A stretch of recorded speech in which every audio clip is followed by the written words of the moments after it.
Assalamualaikum warahmatullahi wabarakatuh. Salam sejahtera untuk kita semua. Puji dan syukur marilah kita panjatkan kehadirat Allah Subhanahu wa taala yang mana berkat rahmat dan karunia-Nya lah kita bisa berkumpul dalam webinar ini dalam keadaan sehat walafiat. Salawat serta salam semoga selalu tercurah limpah kepada junjungan alam yakni Nabi Muhammad SAW, kepada keluarganya, sahabatnya, hingga kepada kita sebagai umatnya. Yang terhormat, Rektor Universitas Teknologi Digital, Dr. Insinyur Haji Muhammad Budi Jatmiko, MSI, MEI.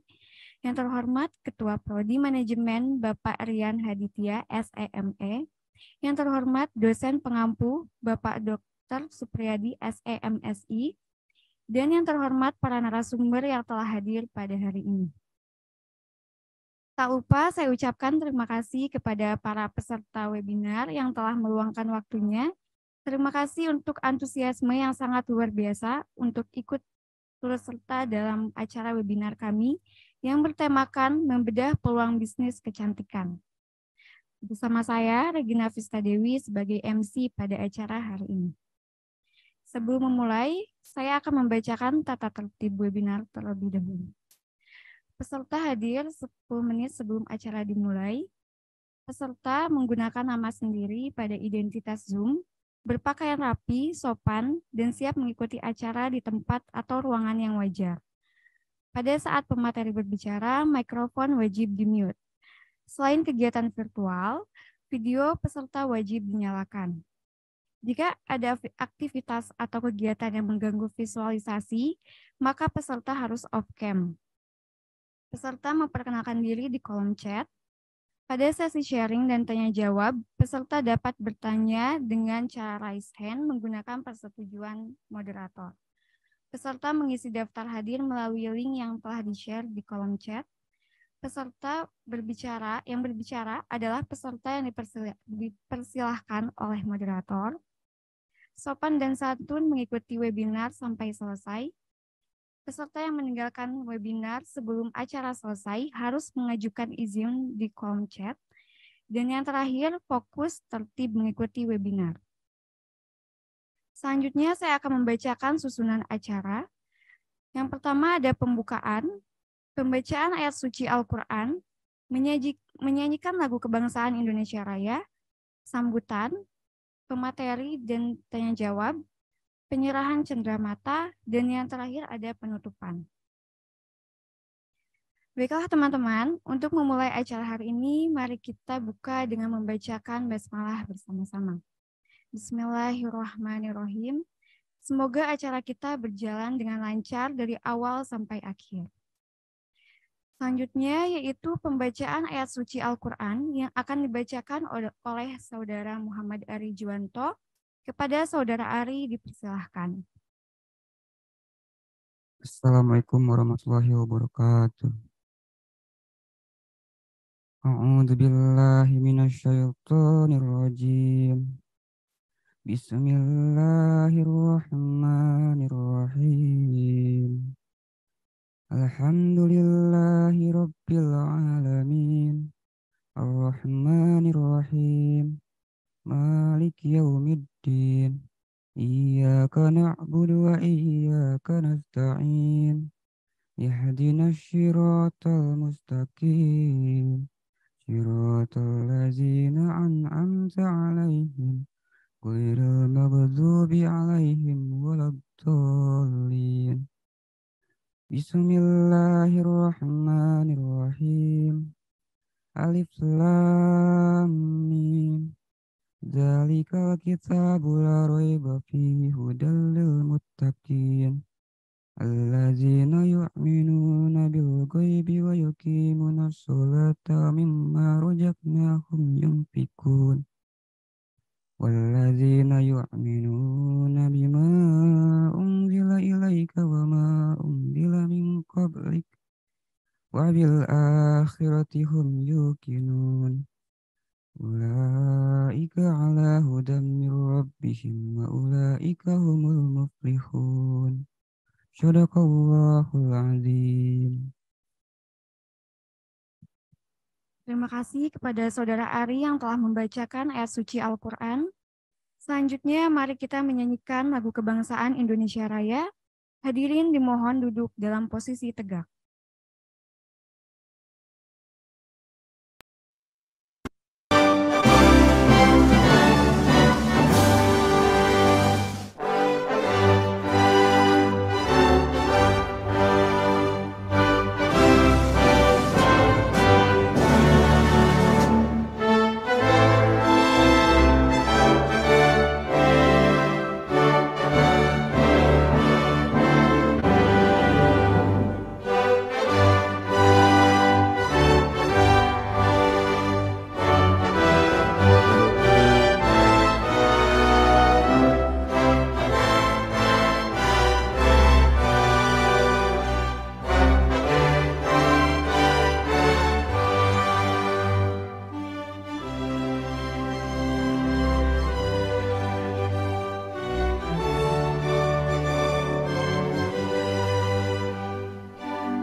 Baik, acara selanjutnya yaitu adalah sambutan. Sambutan akan disampaikan oleh Saudara Ari Gunawan selaku Ketua Pelaksana. Kepada Saudara Andi dipersilahkan. Bismillahirrahmanirrahim. Assalamualaikum warahmatullahi wabarakatuh. Selamat siang dan salam sejahtera untuk kita semua. Bapak, Ibu, dan hadirin sekalian yang sangat saya hormati. Yang saya hormati Rektor Universitas Teknologi Digital, Bapak Dr. Insinyur Haji Muhammad Budijatmiko, MSI, MEI. Yang saya hormati dosen pengampu mata kuliah Seminar Nasional, Bapak Dr. Supriyadi SE, MSI. Yang saya hormati Ketua Prodi S1 Manajemen Universitas Teknologi Digital, Bapak Rian Haditya SEMM. Dan terima kasih kepada kedua narasumber kita yang telah hadir pada webinar kali ini, yaitu Dr. Erni Mariam, AKP, dan juga Kak Farhana Nariswari, Sarjana Kedokteran. Baik, terima kasih juga kepada para panitia penyelenggara seminar kali ini. Marilah kita panjatkan puji syukur kehadirat Allah Subhanahu wa Ta'ala atas nikmat dan hidayah yang diberikan kepada kita, sehingga pada hari ini kita masih diberikan kesehatan untuk dapat mengikuti webinar ini. Salawat serta salam selalu tercurah bagi Nabi besar kita Muhammad Sallallahu Alaihi Wasallam beserta keluarga, sahabat, dan para pengikutnya hingga akhir zaman. Selamat datang kami ucapkan kepada seluruh peserta webinar yang hadir di Zoom meeting. Webinar kita hari ini mengambil topik tentang membedah peluang bisnis kecantikan. Dan webinar ini diperuntukkan bagi semua lapisan masyarakat. Dalam webinar ini nantinya akan membahas peluang-peluang bisnis kecantikan. Untuk lebih lengkapnya nanti kita akan dengarkan langsung pemaparan dari kedua narasumber kita hari ini. Demikian yang dapat saya sampaikan. Mohon maaf apabila ada salah kata. Akhirul kalam. Wassalamualaikum warahmatullahi wabarakatuh. Baik, terima kasih kepada Saudara Andi yang telah memberikan sambutannya. Sebelum beranjak ke acara selanjutnya, saya ingin memberitahukan terlebih dahulu bahwa untuk mendapatkan sertifikat pada acara ini, peserta harus mengisi absensi terlebih dahulu. Dan link absensi akan diberikan di room chat setelah pemateri atau setelah sebelum penutupan. Dan diharapkan teman-teman melampirkan bukti telah mengikuti webinar ini. Kabar baiknya, bagi teman-teman yang ingin bertanya, akan ada door prize bagi penanya terbaik. Dan pemenangnya akan kami umumkan setelah sesi pernyataan via WhatsApp Group. Sebelum memasuki acara utama, kita akan ada sesi dokumentasi terlebih dahulu. Dan untuk teman-teman, dipersilahkan untuk membuka kameranya dan berikan pose terbaik. Ya. Silahkan dibuka dulu untuk teman-teman.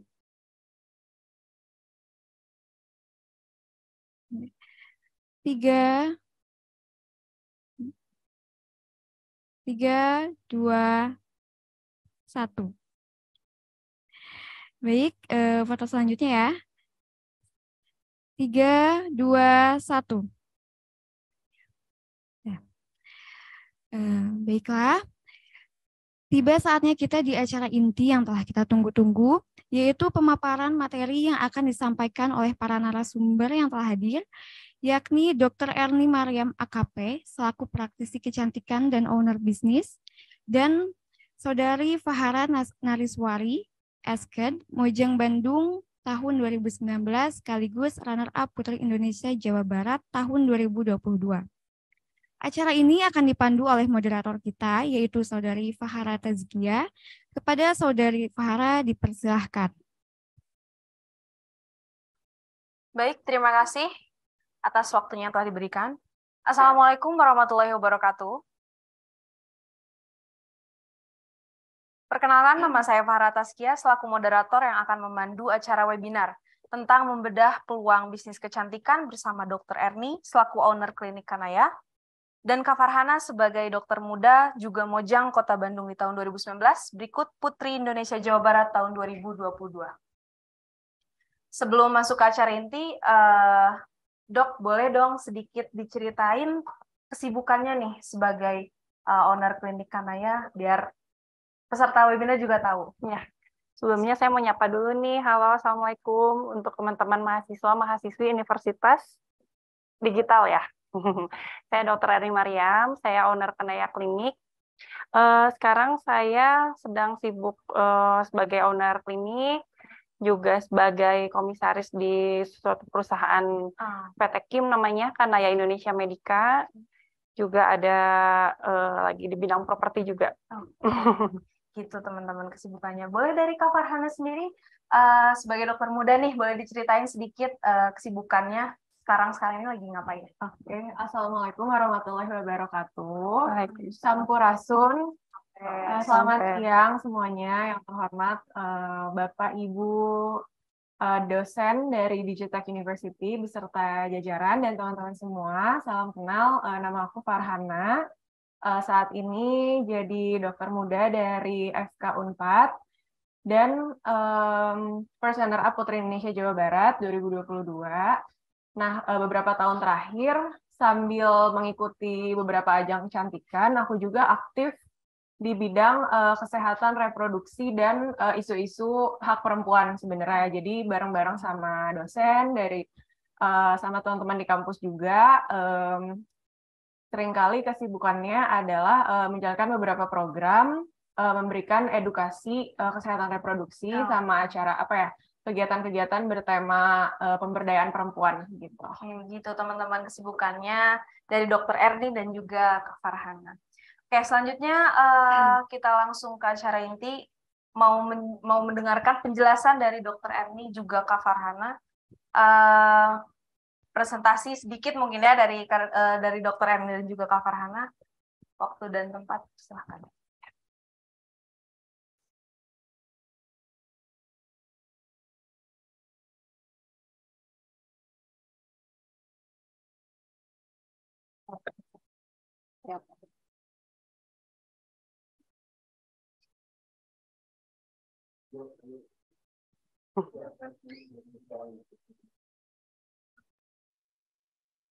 Ya, terima kasih kepada Ibu Moderator atas waktunya. Hari ini saya diminta untuk sharing mengenai peluang bisnis kecantikan. Yang mana sebenarnya bisnis kecantikan ini baru saya geluti 4 tahun terakhir ini. Ya, sebelum-sebelumnya saya di dokter umum biasa di rumah sakit ya. Jadi peluang bisnis kecantikan sendiri sekarang sedang digandrungi banget ya. Terutama mungkin 2 tahun terakhir ini setelah pandemi ya. Kalau ditanya seberapa besar peluangnya bisnis ini, sangat besar kalau menurut saya ya. Karena kita lihat beberapa tahun kemarin saat pandemi, salah satu bisnis yang tidak tergoyahkan adalah bisnis di bidang ini. Jujur saya juga ada beberapa bisnis di bidang lain yang tidak ambruk, hanya ini yang agak aman ya, betul. Dan katanya tahun ini kan katanya resesi ya, ada gosip resesi, tapi alhamdulillah di awal tahun ini setelah pandemi malah bisnis kecantikan ini malah semakin melejit. Bahkan saya terakhir lihat datanya, ini bisnis ini jadi salah satu bisnis nomor 1 sekarang di Indonesia. Terutama apalagi kalau negara-negara kayak Korea itu kan kita kiblatnya ke sana, Korea masih nomor 1, itu udah dari dulu banget ya. Slide. Ya, tapi untuk menggeluti bidang ini sebetulnya tidak asal booming. Mungkin kalau di sini kan teman-teman manajemen bisnis tahu lah ya, kalau bisnis itu kan nggak asal kita mainkan, nggak asal kita geluti, tapi juga kita harus melakukan riset nih untuk menggeluti bidang bisnis kecantikan ini. Kita harus punya apa dulu? Punya skill nomor 1 ya. Jadi tadi kalau kakak nanya kan, Dok, katanya kalau untuk menggeluti bisnis kecantikan ini harus kuliah apa? Semua kuliah bisa. Semua kuliah bisa. Nggak harus kedokteran. Karena saya dokter, jadinya khusus dokter nih yang harus menggeluti bidang kecantikan. Enggak. Tapi semua fakultas, semua bidang itu bisa. Yang terpenting setelah kalian sudah sarjana, itu bisa harus mengikuti bimbingan lagi, harus mengikuti kursus lagi ya. Dan itu pun ketika saya kursus itu nggak semuanya dokter, tapi ada bidang lain, ada manajemen bisnis, ada dari fakultas ekonomi juga ada juga yang fakultasnya nggak nyambung jauh masih bisa gitu. Jadi yang terpenting itu bukan fakultasnya apa, tapi yang terpenting melakukan pelatihan lagi setelah sarjana gitu. Terus yang kedua harus berani memulai bisnis ya. Jadi kalau kita konsep terus tapi tidak memulai ya mau kapan kita jalannya kan. Jadi jangan takut duluan, wah sekarang udah rame nih bisnis kecantikan, jangan takut duluan, tapi kita mulai aja dulu. Nanti ada deh tips and triknya harus gimana dulu nih awalnya gitu ya. Catat ya teman-teman, ada tips and triknya. Ya ingetin ya kalau lupa. Terus yang ketiga juga harus ngikutin seminar. Tadi ya selain pelatihan, jadi itu beda lagi pelatihan khusus sama seminar itu nanti beda lagi. Nanti ada seminar-seminar untuk khusus nih di bidang kecantikannya, di bidang estetiknya tuh ada lagi. Nanti di situ kita bisa menjalin relasi bersama teman, terus juga ada pemateri-pemateri yang mungkin saat itu memberikan materi di seminar itu bisa ngasih masukan juga untuk bisnisnya. Dan yang keempat, kita juga harus menentukan modal bisnis. Nah, ini penting banget modal bisnis ya. Jadi, jangan dikira bisnis kecantikan ini, wah modalnya harus besar ya dok. Biasanya kan gitu nanyanya. Enggak, kalau misalkan teman-teman tahu, nanti saya akan ceritakan sedikit tentang perjalanan saya. Itu modalnya benar-benar modal nekat sebetulnya. Modal nekat, yang mana nanti pelan-pelan bertahap. Jadi nanti kita bisa putar di situ modalnya. Ya, bahkan kalau bisa dibilang, saya bocorin dikit, nggak harus sarjana pun bisa untuk memulai bisnis ini. Ya, yang penting berani dulu, nanti modalnya bisa modal nekat. Dan juga kita tentukan si pasarnya. Ya, jadi nanti untuk bidang kecantikan ini, bisnis ini, kita harus tentukan pasarnya mau kemana nih. Mau menengah ke bawah kah, mau menengah ke atas kah, mau dua-duanya itu bisa. Gitu ya. Next. Ya. Ini sih sekilas ya, karena kan ditanyakan katanya kandungan dalam skincare itu yang baiknya apa, yang tidak bolehnya apa. Ini nice to know aja ya. Kenapa kita harus tahu nih sebagai pebisnis kandungan-kandungannya? Ya kalau nggak tahu gimana kita mau branding, gimana kita mau mengiklankan produk kita gitu ya. Oke, next. Ya, ini bahan-bahan yang boleh ada dalam skincare ya. Next. Ini beberapa bahan yang paling populer, yang sekarang sering digandrungi. Biasanya di skincare Korea juga kan ya. Ini ada beberapa kandungan seperti AHA, BHA, terus hyaluronic acid, juga retinol ya. Nah, yang AHA BHA ini biasanya untuk kulit-kulit yang kayak akne, bekas jerawat, jadi produk-produk ekspol gitu ya. Kalau asam hyaluronat ini dia untuk melembabkan, untuk moisturizer. Dan untuk retinol ini mungkin sering dengar ya, retinol ini juaranya buat anti-aging ya. Buat anti-aging, buat mencerahkan kulit, sama buat pori-pori. Next. Nah, ini juga sebelumnya. Ya, ada beberapa bahan juga kayak niacinamide, vitamin E, vitamin C, ceramid. Itu juga sama kandungan-kandungan yang populer. Nah, yang mana ketika kita menciptakan suatu produk nih, nanti kita misalkan mau jual produk, kita harus tahu dulu kandungan apa yang mau kita munculkan. Jadi jangan asal saya mau menjual produk A misalkan, tapi kita nggak tahu kandungan yang bagusnya tuh apa gitu. Jadi kita sebagai pebisnis walaupun bukan dokter harus tahu saya mau menjual misalkan niacinamide-nya nih mau ditonjolkan gitu. Jadi produk kita harus ada niacinamide-nya seperti itu. Jadi kita harus cari tahu juga yang lagi digandrungi itu zat apa gitu. Terus fungsinya, manfaatnya tuh apa gitu. Seperti ini ya, sekarang kan yang lagi ramai itu ceramid ya. Ceramid itu kan dia kalau sama kulit seperti bata dan semen gitu. Jadi si ceramid itu semennya. Jadi buat mengkip kulit biar tetap oke, biar tetap terhidrasi gitu. Next. Ya. Sedangkan bahan-bahan yang tidak boleh itu apa aja? Next. Ya, lanjut. Ya, yang paling tidak boleh haram hukumnya itu adalah merkuri ya. Udah tahu pasti semuanya. Karena merkuri itu sebetulnya bukan zat kosmetik. Dia itu kan air raksa ya. Jadi bahaya sebetulnya. Nah, kenapa ada pelaku usaha yang mencantumkan merkuri ini? Karena merkuri ini kalau kita pakai sehari 2 hari itu langsung putih. Iya, langsung putih. Kebayangkan dia kena logam atau kena barang aja itu bisa bereaksi, apalagi sama kulit kita.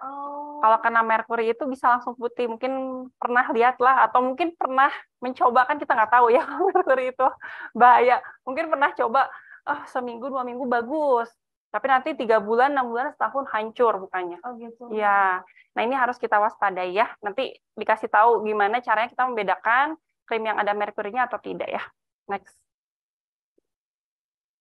Ya ini bahan-bahan lainnya, paraben sama SLS. Walaupun ini tidak seberbahaya merkuri, tapi harus hati-hati juga. Beberapa bahan ini kayak paraben ini salah satu bahan pengawet yang mana nanti kalau misalkan kita terus terpapar paraben itu nanti lama-lama bisa menyebabkan kanker.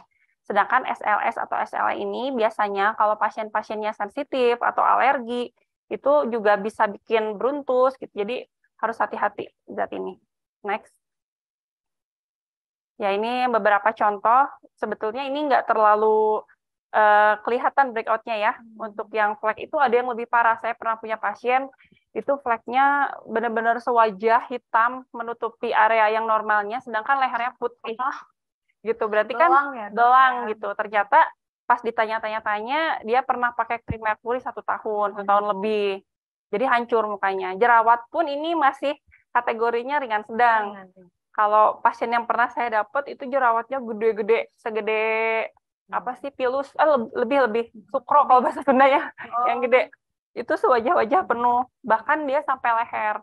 Ternyata setelah dicari tahu dia bagus pakai krim A, ternyata setelah dilihat sama saya nggak ada BPOM-nya, ya dan sebagainya lah. Ternyata itu merkuri. Ya, jadi harus hati-hati. Next. Nah, ini cara membedakannya. Jadi gimana dong dok, kita tahu dia ada merkuri atau tidaknya? Kalau misalkan teman-teman di sini punya krim, ya lihat ciri-ciri berikut. Ada mereknya, ada komposisinya, ada tata cara pakainya ya, ada pabrik produksinya, ada nomor BPOM-nya, dan ada nomor batch sama expired-nya. Nah, ini pasti sudah dijamin kalau misalkan sudah terdaftar dengan BPOM itu tidak akan ada kandungan merkuri. Tapi kita bisa cek sendiri nggak, Dok? Bisa banget. Gampang, tinggal cari aja di Google, cek BPOM. Itu nanti kita bisa cek nomor BPOM-nya. Tinggal masukin aja. Tinggal masukin. Nanti yang dapat door prize ada, boleh dicek BPOM-nya. Kalian ya. Oke, next. Ya, ini untuk cara membangun brand image gimana sih? Karena kan sekarang saingannya lumayan banyak ya, banyak banget. Bukan cuma klinik, tapi juga yang jualan online ya.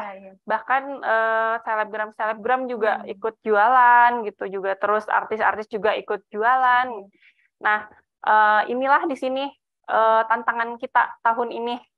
Karena banyaknya pebisnis yang melakukan di bidang ini, jadi kita harus bisa menjadi yang pembeda.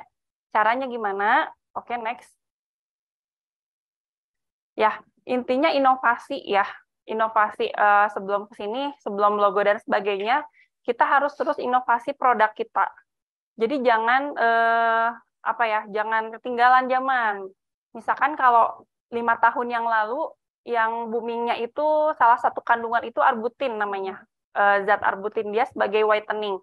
Nah, kalau tahun sekarang itu kan yang tadi saya sebutkan, ada beberapa zat yang booming seperti niacin gitu kan. Nah, jadi kita ganti kalau misalkan kita udah punya produk A yang udah booming, jangan udah puas nih produk saya udah melejit, udah sampai tembus miliaran rupiah misalkan gitu. Amin. Nah, tapi kita inovasi lagi, kita bikin lagi formulasi yang baru. Produknya apa yang sedang ramai, zatnya apa yang sedang ramai. Nah, kita bikin lagi gitu. Nah, selain itu mungkin di sini teman-teman mungkin lebih tahu ya marketingnya yang kita tingkatkan. Seperti desain logonya. Logonya jangan yang membosankan, tapi yang misalkan ekstrim, yang warnanya menarik gitu loh. Kecuali memang sudah ada sebelumnya dari tahun-tahun sebelumnya kan nggak mungkin kita rubah-rubah terus ya. Tapi kalau yang mau nih, buat teman-teman di rumah yang mau bikin bisnis ini, coba logonya dipikirkan dari jauh-jauh hari gitu. Next. Nah, ini yang paling penting, promosi brand ya. Jadi kita yang seperti tadi saya jelaskan, kita harus tentukan dulu nih target pasarnya. Apakah mau menengah ke bawah atau menengah ke atas. Dan itu kan menentukan juga ya, nanti kita lihat juga marketingnya seperti apa. Kalau misalkan menengah ke atas, biasanya kental dengan sosmed, sosial media. Berarti kita kencengin nih marketingnya di sosmed. Kayak TikTok, sekarang kan yang booming TikTok, viral banget. Sekarang kan TikTok juara 1 dibandingkan Instagram. Berarti kita kejar nih di TikToknya. Terus yang kedua mungkin Instagram. Yang ketiga, nah ini, kalau menengah ke bawah, kalau di sosmed itu kita bisa bedain. Walaupun nggak bisa kita judge ya kalau misalkan Facebook itu menengah ke bawah, enggak. Tapi banyak banget kalau Facebook itu kan semuanya bisa, ibu-ibu rumah tangga. Walaupun TikTok sekarang bisa ya, nenek-nenek juga bisa ya. Ambil mandi ya. Ambil mandi. Tapi biasanya Facebook lebih umum. Kalau misalkan kita targetnya masyarakat luas, ya kita Facebook yang dikencengin. Tapi kalau buat anak-anak yang hits, biasanya kita ke TikTok. Kayak gitu. Next. Nah, ini endorsement juga sama paid promote itu ngaruh banget banget. Sekarang kan banyak, ya bener nggak Kak? Influencer ini. Jadi yang saya rasakan, saya tiap bulan melakukan endorsement. Itu ngaruh banget, grafiknya itu naik setelah endorse. Ya, karena ternyata orang-orang kan sekarang sering lihat sosmed ya, lagi ngerjain tugas aja, kalau bosan lihatnya apa? Lihatnya sosmed. Galau sosmed. Sosmed ya. Jadi endorse-nya itu nanti kita posting di sosmed gitu. Baik itu di sosmed kita, misalkan terus next. Ya. Ya. Oke, kita lanjut. Next, ini udah deh kayaknya. Ya, ini juga tadi sosmednya udah saya jelasin sekilas. Jadi intinya untuk membangun branding kita bantu dengan sosial media. Percayalah kalau sama teman-teman di sini udah handal ya. Udah handal sama sosmed, sama dunia digital udah sehari-hari ya. Next.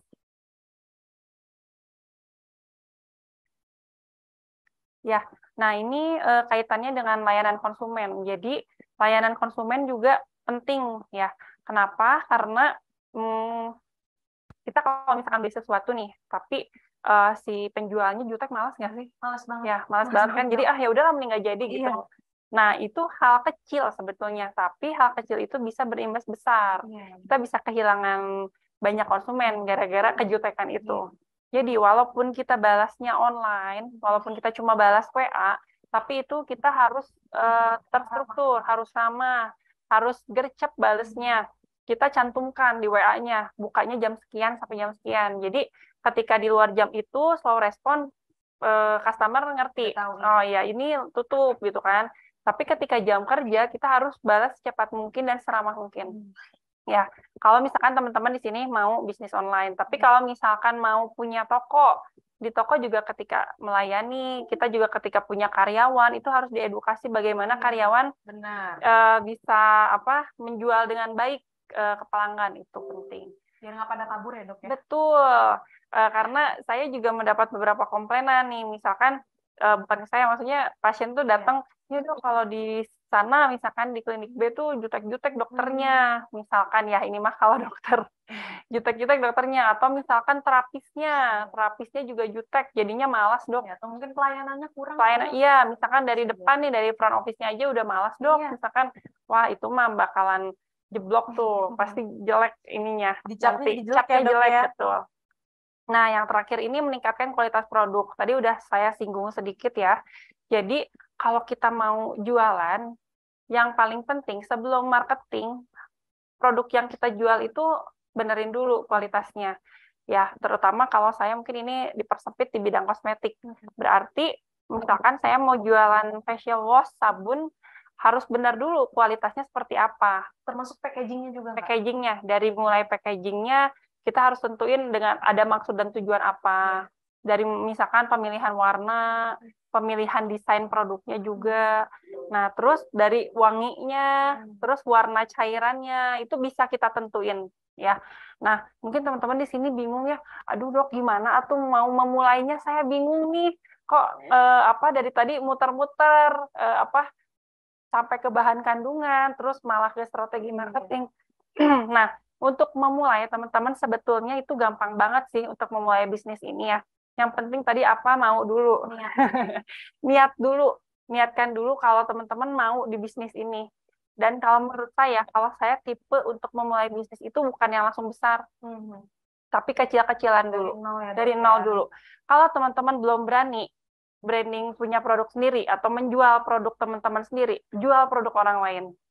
Latihan dulu, belajar dulu, jadi kalian reseller dulu atau distributor, punya modal distributor. Jadi kita melatih dulu kita cari pengalaman dulu ya. Karena saya juga bisa di titik ini, dulu saya pernah kerja di orang lain dulu. Saya praktek di klinik orang lain dulu. Saya cari pengalaman ke sana ke sini. Dia punya bekal. Betul, sampai akhirnya saya ngerti nih. Selaknya ternyata bisnis ini di sini gitu. Nah, buat teman-teman juga sama. Sekarang kan banyak tuh brand skincare atau klinik kecantikan yang nyari reseller, nyari distributor. Cobain dulu lah, cari yang tidak bermodal, banyak kok. Ya, banyak, nggak harus pakai uang dulu. Yang penting saya bisa jualin produk dulu. Nah, nanti teman-teman di situ sambil jualan, sambil cari tahu, emang saya jual produk apa nih? Cari tahu komposisinya, cari tahu di Google, emang zat ini bagusnya apa, kayak gitu-gitu. Terus cobain, teman-teman kan nanti udah punya untung tuh, belilah produk yang teman-teman jual itu, cobain, oh ini wanginya kayak gini, latihan dulu, jual. Nanti setelah teman-teman menjual produk orang lain, kalian kan punya, ibaratnya ya ini mah tingginya udah punya keuntungan, nanti baru dari situ bisa jadikan kalian modal, gitu. Ya. Dan nanti pun ketika teman-teman berjalan sendiri, tenang aja, produk nggak akan bikin sendiri ngolah di rumah kayak gitu nggak kan? Nggak mungkin ya. Ya, nanti saya jelasin ada hubungannya dengan relasi ya. Next. Nah, ini yang paling penting, relasi dalam bisnis. Ya, kalau saya pribadi sebetulnya saya menganut orang yang bisnis itu nggak bisa sendiri. Ya, relasi itu paling penting. Next. Kenapa penting? Ada beberapa poin yang paling penting. Yang pertama, jejaring kerja. Kalau kita sendiri, jejaring kerjanya saya yakin banget sempit. Sempit sesempit-sempitnya. Karena mau apa sendiri? Ya, kalau kita sama rekan, rekan punya teman lagi, teman lagi, teman lagi. Kalau saya sendiri, saya cuma teman-teman saya aja. Teman saya udah bosan beli produk saya. Sedangkan kalau sama teman-teman yang lain kan teman-teman punya jaring lagi. Apalagi kalau misalkan partner bisnis kita yang memang punya lingkup kerja yang luas, itu lebih bagus. Ya, terus yang kedua juga nanti kan bisa saling sharing, bisa tukar ilmu juga sama relasi kita. Pentingnya nyari relasi itu ya, Dok? Iya, penting banget. Dan yang ketiga yang paling penting, pendanaan. Jangan lupa Jangan lupa dananya ya, karena itu bisa saling membantu. Ya, apalagi kalau misalkan teman-teman nanti mau usahanya yang besar, itu bisa saling membantu. Dana dari saya sekian, bisa persentasenya juga diatur, itu bisa diurus nanti ke notaris dan sebagainya. Ya, next. Nah, ini yang paling penting, poin paling penting dari segalanya. Kalau tadi penting, ini sangat penting ya. Jadi ketika teman-teman mau memulai bisnis di kecantikan ini, pastikan dulu barang teman-teman BPOM. Misalkan teman-teman mau jadi reseller produk A, cari tahu dulu BPOM-nya betul atau tidak. Ya, terdaftar atau tidak. Kalian bisa cek kalau di Google gampang. Ya, ada nomornya itu nanti dicek. Kalau betul sudah BPOM, enggak. Kalian bisa lanjutkan bisnisnya. Tapi kalau tidak BPOM, jangan cari-cari mati. Coba-coba ya. Ya, coba-coba karena BPOM terus tiap hari mereka banyak penyitaan, banyak pemeriksaan, mau itu bentuknya klinik, mau itu bentuknya toko kecantikan, mau itu toko online, sekarang banyak ditangkap. Ya, bahkan kemarin saya, iya, kemarin saya lihat berita tukang bangunan bisa ngeracik krim. Ya itu bukan saingan kita sebetulnya. Tukang bangunan, Dok. Tukang bangunan. Agak lain ya. Iya. Dia udah dapat omsetnya ratusan juta dari situ. Nah, itu pentingnya ilmu. Ya, itu sebenarnya bukan saingan kita ya. Saingan kita itu yang BPOM. Itu harus kita tanamkan dari sekarang. Nah, ini BPOM ini penting ya. Nanti kalau misalkan teman-teman belum punya usaha sendiri, teman-teman jadi reseller, yang penting cek aja BPOM atau udah, BPOM atau belum gitu. Tapi kalau nanti teman-teman misalkan mau membangun bisnis sendiri, ya itu memang perizinannya agak rumit, agak panjang dan lumayan biayanya. Tapi kalau ditempuh, alhamdulillah kok bisa-bisa aja. Dan nanti teman-teman juga bisa kerjasama dengan pabrik-pabrik obat, ya. Jadi kita sebenarnya nggak ribet sih. Sekarang tuh udah banyak pabrik-pabrik obat yang menawarkan maklun produk. Jadi misalkan kakak mau bikin krem pagi. Nanti kakak kerjasama dengan pabrik A, yang penting kakak bilang, nah itu dia pentingnya keilmuan. Kan kakak udah tahu nih, oh ternyata yang bagus tuh ada kandungan niacinamidnya, misalkan krem paginya. Nanti bilang ke pabriknya, saya mau ada zat aktif ini, niacinamid. Nanti mereka bikinkan bahan baku yang kayak gitu ya udah inilah. Yang penting kita tahu kira-kira yang bagus tuh produk zat ini, persentasenya sekian gitu. Nah, nanti proses BPOM-nya pun diurus oleh mereka. Bisa. Gitu. Mungkin suka lihat di TikTok yang usaha kecantikannya, wah hebat ya. Hebat banget, padahal bukan basicnya dia bukan di medis misalkan, bukan orang kecantikan, malah misalkan dia fakultas ekonomi misalkan gitu.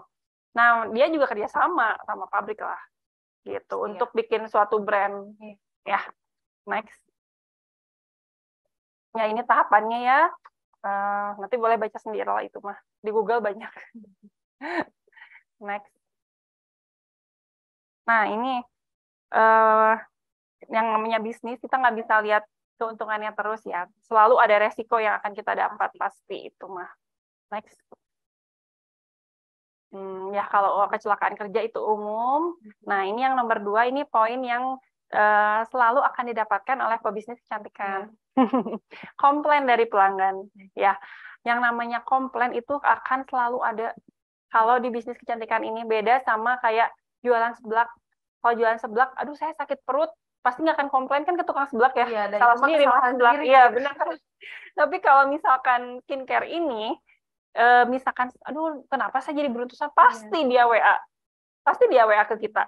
Aduh kenapa ya Mbak, ini kok jadi beruntusan. Nah, ini memang resiko kita jualan skincare, tapi kita nggak usah takut. Itu pentingnya kita pelatihan, itu kita pentingnya seminar. Jadi dalam menggunakan skincare itu ada suatu proses ya entah itu beruntusan dulu, entah itu merah dulu, entah itu tidak ada reaksi apapun.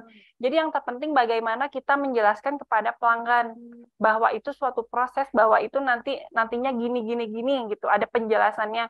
Nah, yang terpenting itu jangan sampai kita membalas, aduh nggak tahu atuh Bu, itu mah mungkin ibu aja nggak cocok. Itu benar-benar Bukan jawaban ya? bukan jawaban, itu malah pasiennya ya udah nggak akan pakai lagi. Iya. Sedangkan di skincare ini yang kita harapkan tuh repeat dari pasien dalam jangka waktu panjang gitu. Jadi bukan pelanggan baru terus, bukan, justru yang lama tuh harus bertahan gitu. Ya ini kerusakan alat kalau misalkan ada tempat facialnya kayak salon gitu. Itu mah udah resiko. Jadi kita udah ngemodal berapa tahun pasti ada harus digantinya karena kan capek alatnya. Yang keempat, kurangnya modal ini untuk bisnis yang dalam jangka waktu luas, yang gede. Tapi kalau misalkan teman-teman tadi jadi reseller dulu, atau misalkan kelas kecil dulu sih, insya Allah nggak akan jadi masalah yang besar kok kalau modal. Ya, next. Oh ya, udah paling itu yang bisa saya sampaikan. Mohon maaf atas segala kekurangannya. Itulah penjelasan dari Dr. Erni, sedikit kurangnya.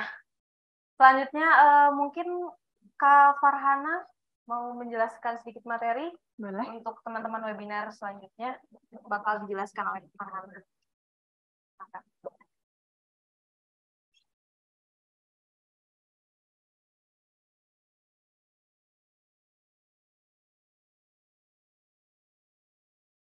Boleh di present PPT-nya.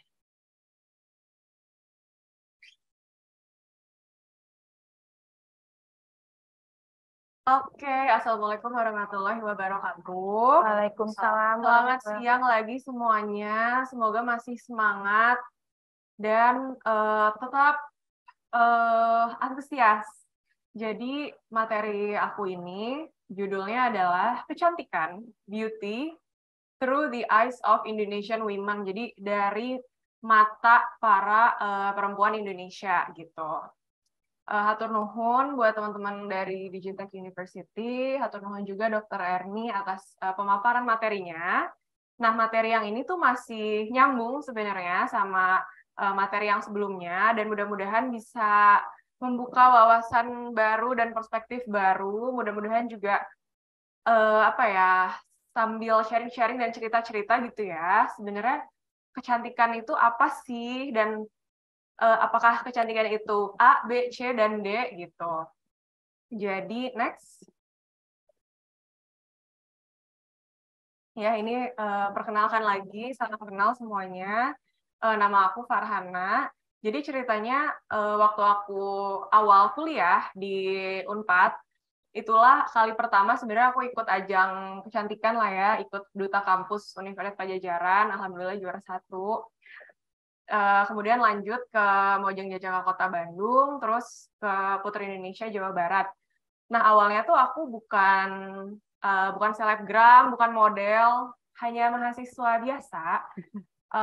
Tapi karena passion public speaking sih, sebenarnya hobi public speaking, terus kayak sebenarnya kegiatannya tuh banyak lomba debat gitu kan.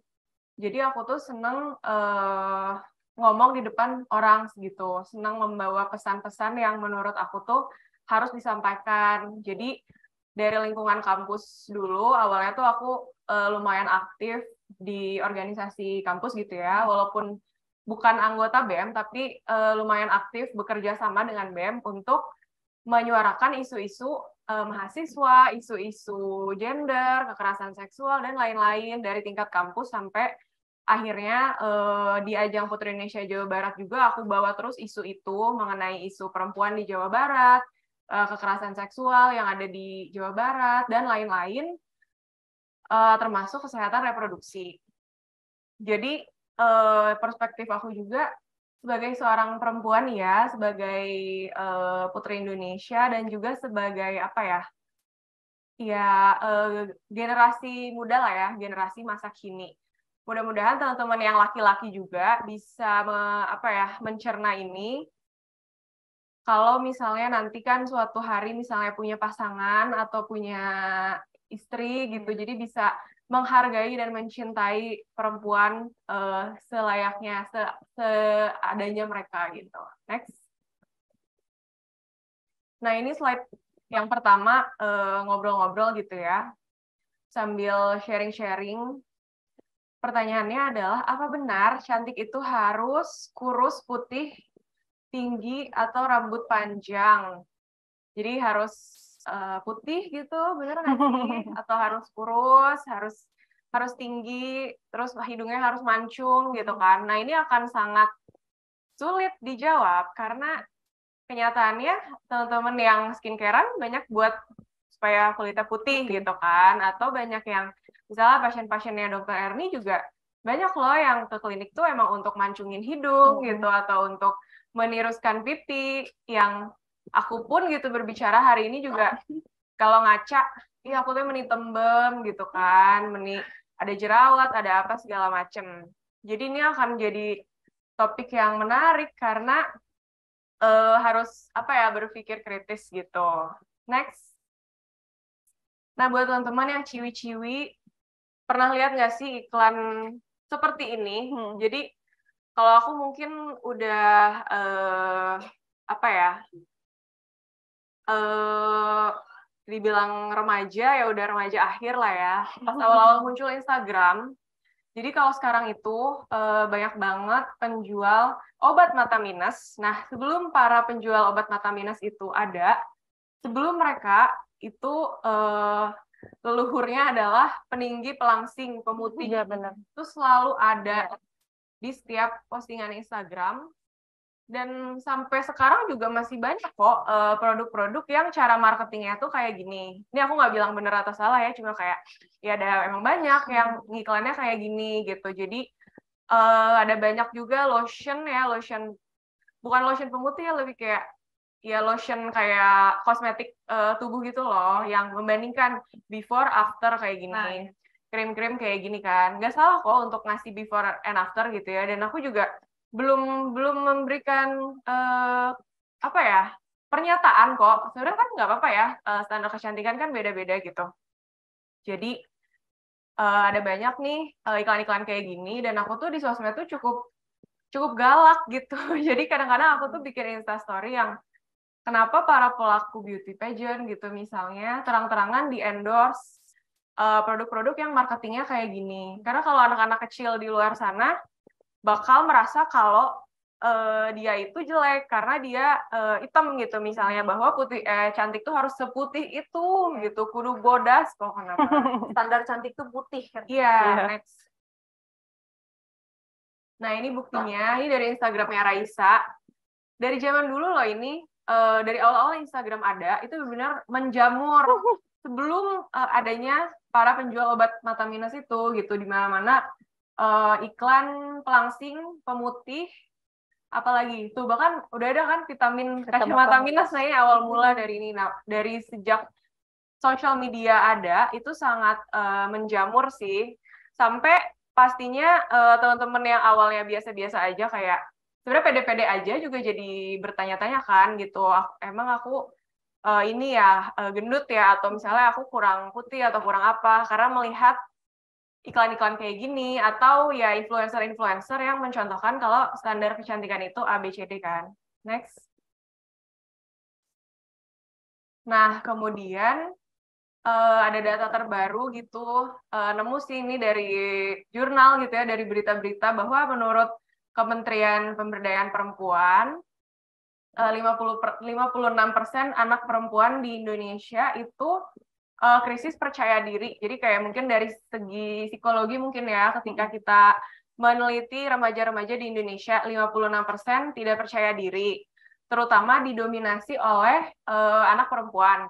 Sedangkan dari ilmu psikologi sendiri tahu kalau kepercayaan diri itu banyak banget dampaknya. Karena kalau kita percaya diri, kita bisa semangat belajar, terus bisa semangat mencapai cita-cita, bisa mendapatkan banyak kesempatan dan lain-lain.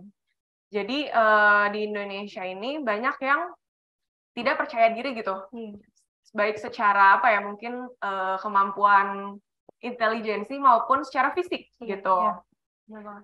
Jadi kita harus mikirin juga anak-anak kecil gitu, misalnya anak-anak SD, SMP yang baru puber dan mereka mulai merawat diri, mereka bakal bertanya-tanya kan, artinya cantik itu apa? Dia harus merawat diri sampai kayak gimana? Apakah harus pakai produk apa gitu. Next. Nah, ini diambil dari jurnal sosiologi gitu ya. Ini aku anak kedokteran, dokter ini kedokteran, teman-teman dari manajemen, tapi kita belajar sosiologi juga yang akhirnya nanti juga ngaruh ke brand image ya kan, atau brand storytelling. Jadi kalau pandangan masyarakat terhadap konsep cantik itu dari mana sih? Kalau sebelum ada Instagram sama TikTok, itu kira-kira apa ya? Aliran apa ya? Maksudnya informasi, oh dia cantik itu dari mana? Banyak sih sebenarnya dari majalah. Dulu ada majalah Femina, ada iklan di TV. Mungkin orang tua kita itu dulu tahu kayak bintang iklan Lux atau bintang iklan macam-macam lah, yang kayak Tamara Blazinski dan lain-lain, ada Dian Sastro, yang memang ketika mengiklankan tuh standar kecantikannya seperti itu kan, let's say rambut panjang gitu, atau kurus dan lain-lain. Nah itu istilahnya ternyata budaya populer atau pop culture. Nah perempuan itu suka terkekang dengan standar kecantikan yang dibentuk oleh media massa. Sekarang ada Instagram sama TikTok, berarti udah mulai apa ya, ada lagi gitu ya pasti standar kecantikannya, apakah mereka yang kayak pinter TikTokan, pinter joget-joget, atau misalnya kalau pakai cara dandannya gimana sih, ada yang sukanya make up-nya make up Korea ya kan, yang drakor.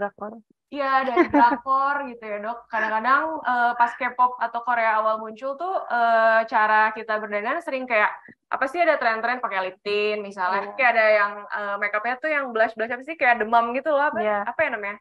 Kayak tren-tren makeup yang yang sampai meriang gitu ya, jadi istilahnya blush yang meriang. Atau ada juga yang sukanya dandannya ke barat-baratan ya kan, bulu mata lentik itu kan dari standar barat gitu, atau bibir tebal, atau muka tirus gitu. Tadi juga sempat ngobrol sama dokter, standar kecantikan kita tuh banyaknya dari mana sih? Emang nyatanya banyaknya dari barat, sebenarnya dari Korea. Setuju ya? Karena kita setiap hari melihat drakor dan orang-orang bule. Padahal standar kecantikan perempuan Indonesia tuh kayak gimana? Misalnya, next. Nah, kalau di beauty pageant sendiri dan di dunia entertainment mungkin ya, ini aku juga sedikit berbagi perspektif gitu ya. Sebenarnya standar kecantikannya udah mulai luas ya, udah mulai berkembang gitu. Ini aku bilang, I'm happy that our beauty standards are evolving. Jadi kebetulan lumayan ngefans juga sama Tara Basro gitu ya, kayak aktris-aktris Indonesia yang kulitnya gelap, sebenarnya masih sedikit, cuman mulai kayak apa ya, di apa ya, dikagumi gitu ya. Ada Tara Basro, terus selebgram gitu ya, misalnya kalau selebgram siapa sih yang teman-teman cowok suka ikutin, kayak misalnya Anya Geraldine, dia light skin sih ya, cuman ada temennya Anya Geraldine nih namanya Erika ya, Erika Carlina tuh, dia sering banget mengedukasi juga bahwa dia emang gelap kulitnya ya, terus ya udah dia nggak mau putih juga gitu. Dan kebetulan kulitku pun gelap gitu ya, jadi di beauty pageant sendiri tahun 2020 kalau nggak salah, 2019, itu pemenangnya namanya Zozi dari Afrika Selatan. Dia itu berkulit hitam, terus rambutnya cepak. Dan Zozi ini waktu menang Miss Universe membawa pesan bahwa dia mau jadi orang pertama di apa ya, di negaranya, di kampung-kampungnya, supaya anak-anak bocah-bocah yang ngelihat dia di TV bakal melihat bahwa orang cewek Afrika yang rambutnya cepak, kulitnya hitam itu bisa jadi beauty queen, bahwa mereka juga cantik. Terus itu ada Aura Karisma, dia itu Miss Grand Indonesia 2018 dari Majalengka. Itu juga brandingnya emang kulitnya gelap gitu ya, dan that's okay, nggak harus diputih-putihin. Nah, kenapa aku sharing gini? Karena memang kenyataannya sampai sekarang pun, misalnya aku kadang-kadang modeling gitu ya, jadi model make up pengantin atau make up apa, itu kan kalau misalnya di make up tradisional atau apa, itu mah 90% muka aku jadi putih. Ya alhamdulillah akhirnya diputihin juga kalau kan belang betong ya, dan selalu misalnya tangannya diputihin juga gitu ya. Kadang membuat aku sedih, kayak jadi kulit asli aku tuh ditutupin. Tapi emang kayak gitu sih, kayak ya udahlah nggak apa-apa. Tapi kalau misalnya kayak dandan hari ini aku bisa pakai bedak yang sesuai gitu ya, nggak harus kayak muka gue putih terus lehernya hitam gitu kan. Tapi nyatanya di daerah-daerah, teman-teman apa ya, remaja-remaja perempuan itu masih kayak gitu. Jadi yang takutnya ketika mereka mengaca atau melihat kayak citra diri mereka tuh ngerasa kurang dan nggak pede karena nggak putih. Padahal tuh emang nggak semua orang putih gitu ya. Mungkin tipikal gadis Sunda itu banyaknya putih. Tapi kalau misalnya aku juga ada keturunan Sumatera Barat, misalnya ada orang Jawa segala macam kan, apalagi Indonesia Timur itu kan kulit hitam ya. Jadi seru gitu ngomongin tentang beauty standar karena di dunia film juga misalnya seringkali kan yang kayak orang Indonesia Timur seringnya cuma kayak pemeran sampingan doang sebagai temennya sih karakter utama gitu yang cuma jadi temen sampingan lah, karakter utamanya tetap aja yang cantik, tinggi, putih gitu kan. Next. Nah, kalau di beauty pageant tuh seringnya ada istilah 3B sebenarnya, brain, beauty, behavior, atau ini ada 4B ditambah brave, keberanian gitu. Tapi seringkali kalau di beauty pageant kayak Putri Indonesia itu nilai yang dicari katanya adalah 3B, brain, beauty, behavior. Jadi nggak cuma beauty doang, tapi setiap pelaku pageant itu harus punya kegiatan sosial atau advokasi. Jadi nggak bisa ikut Putri Indonesia terus karena aku cantik gitu, tapi harus punya kegiatan sosial yang kalau bisa sejalan dengan profesinya dia gitu. Misalnya kalau anak lingkungan, dia bikin advokasi tentang isu lingkungan, atau misalnya yang kemarin jadi Miss Universe juga itu dari India, kebetulan dia itu pas awal menang, mungkin dia masih bisa dibilang kurus lah. Nah, kemudian dia itu namanya Harnas, kalau di Google, yang baru kemarin 2022 ya menang, itu dia selama menjabat tuh dia menderita penyakit gitu kayak celiac disease gitu dong, kayak alergi gluten gitu ya, sehingga dia memang naik berat badannya, dan walaupun dibully oleh seluruh dunia, kok bisa sih pemenang Miss Universe gendut banget gitu, tapi dia selalu konsisten ya mengedukasi bahwa bukan ini kok poin utama dalam beauty pageant, maksudnya kan kecantikan itu beragam dan yang penting dia bisa aman. Nah, yang penting setiap perempuan tuh bisa punya cerita yang dia bawa gitu loh. Jadi kecantikan tuh nggak yang nomor satu gitu ya. Masih lebih mending nggak cantik tapi punya akhlak yang mulia, yang baik kan, daripada cantik tapi akhlaknya buruk gitu. Next. Nah, ini aku juga mau cerita, misalnya ada standar kecantikan itu, balik lagi ke standar kecantikan gitu ya, di kontes Miss Universe tahun 2018. Ini perwakilan dari Vietnam, namanya Henny. Dia rambutnya cepak, itu aja udah unik ya. Walaupun emang sejujurnya satu standar kecantikan yang masih susah didobrak di beauty pageant itu adalah berat badan, karena masih belum inklusif terhadap kayak berat badan gitu, tapi sekarang udah jauh lebih inklusif, maksudnya yang nggak harus gitu sekurus Lidi atau harus seputih apa gitu ya. Nah, ini mau cerita seputih bihun, sekurus bihun. Nah, ini tahun 2018 ada perwakilan dari Vietnam namanya Henny. Dia itu next. Jadi ceritanya Henny ini dia di Vietnamnya itu dari daerah yang terpencil banget. Mungkin kalau di Indonesia tuh kayak dari suku Dayak gitu ya. Jadi sama sekali nggak bisa bahasa Inggris. Bahkan dia itu waktu itu nggak bisa bahasa Vietnam yang bahasa nasionalnya nggak bisa. Dia bisanya bahasa daerah. Jadi ibarat kita cuma bisa bahasa Sunda, bahasa Indonesia nggak bisa gitu ya. Nah, Henny ini waktu itu berkompetisi di Miss Universe.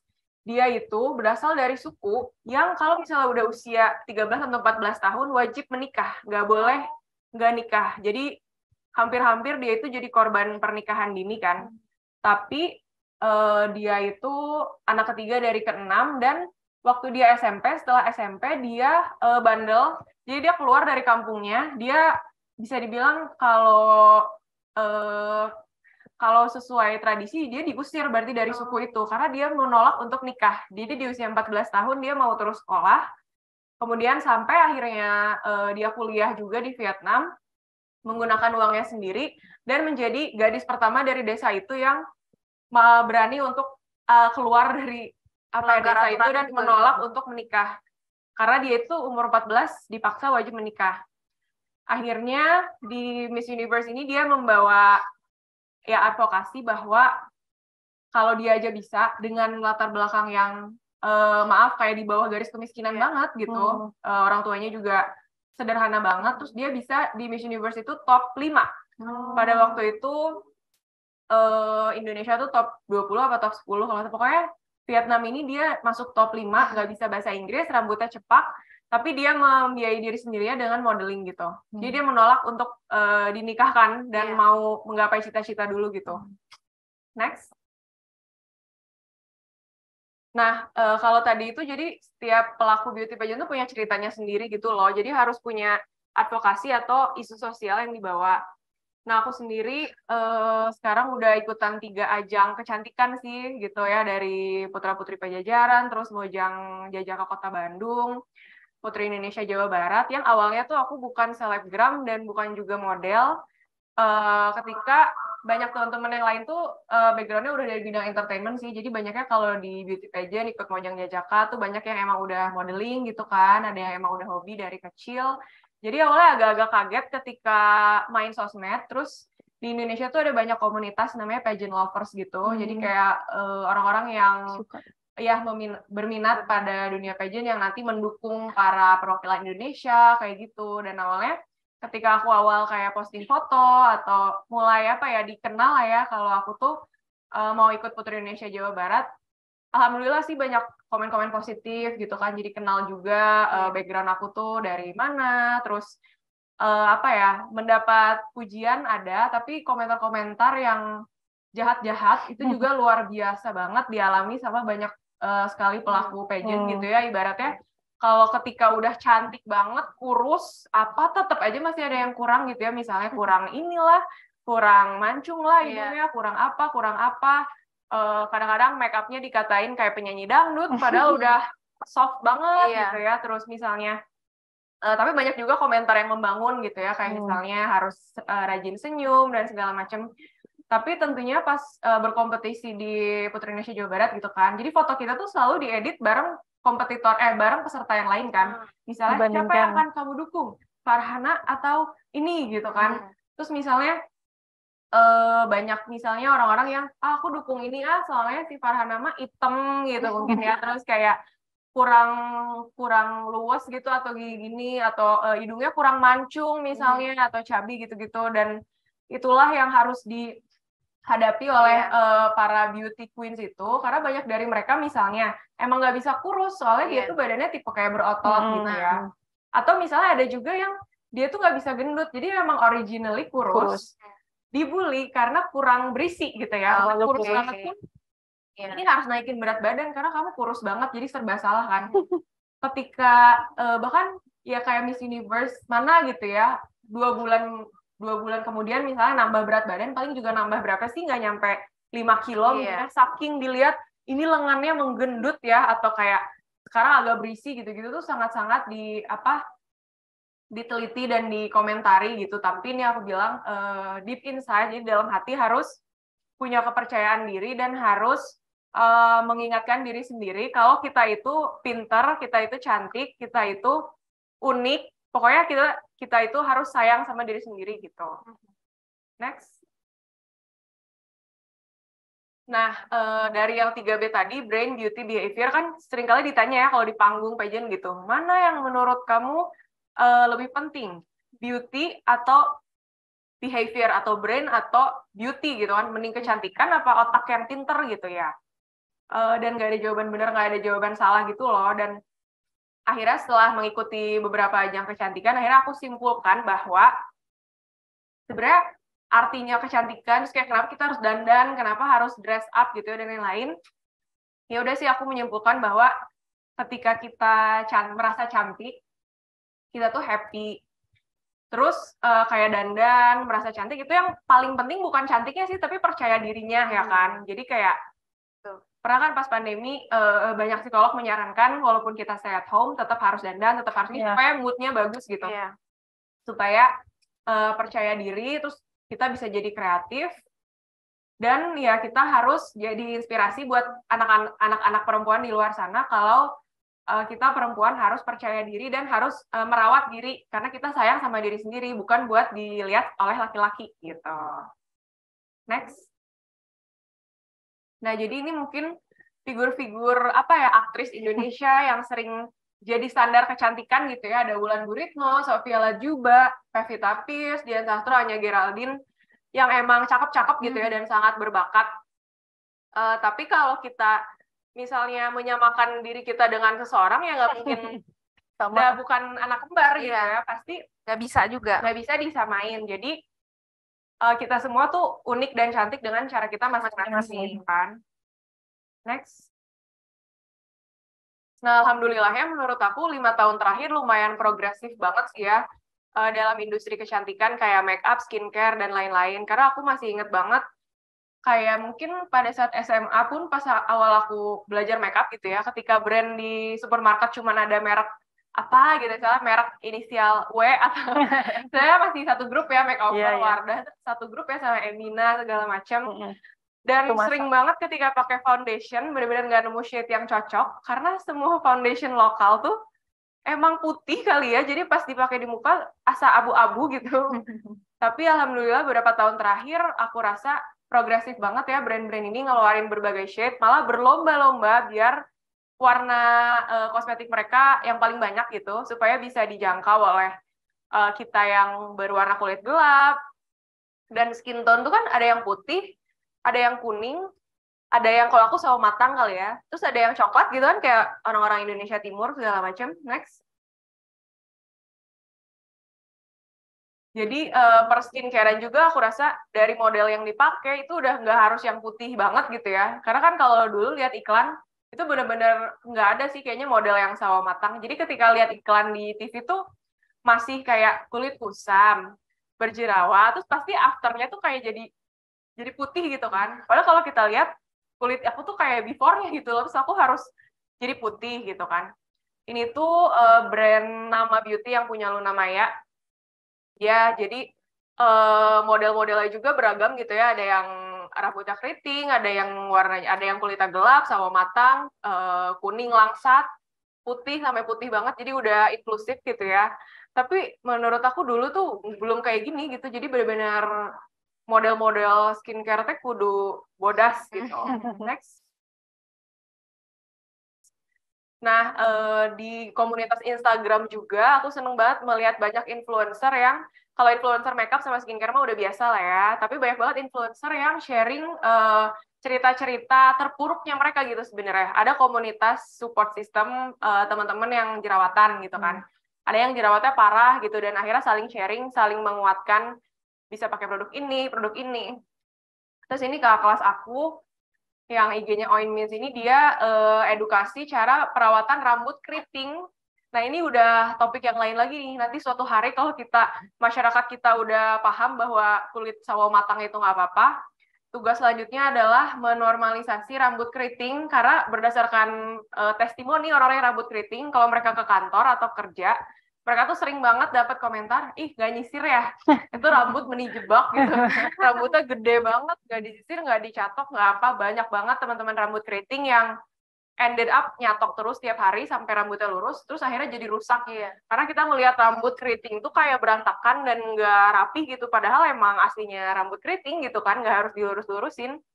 Jadi perjalanannya masih panjang agar semua orang menerima kecantikan perempuan Indonesia yang beragam gitu kan.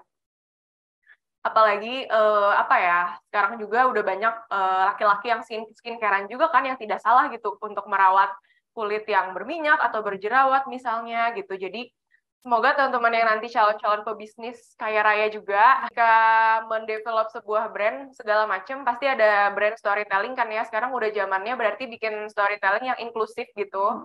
Yang baik hati gitu ya, jangan apa ya mendiskriminasi orang-orang yang emang kulitnya gelap atau gimana, tapi harus bisa mengakomodate kebutuhan semua kulit kan berarti gitu. Next.